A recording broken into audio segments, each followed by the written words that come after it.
Hoxhallarët kanë bërë njerëzit të kuptojnë se sa e rëndësishme është të ishin shqiptar edhe të flisnin shqip.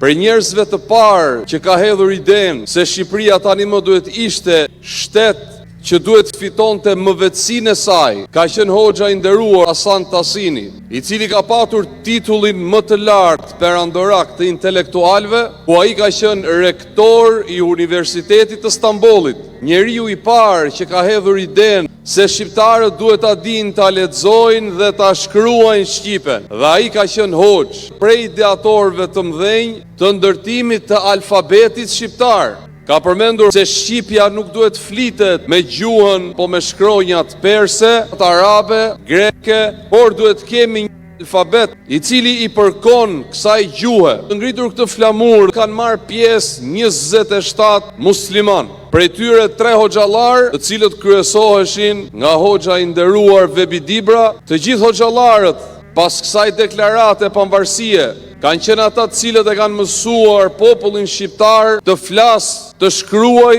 dhe të lexojë shqip.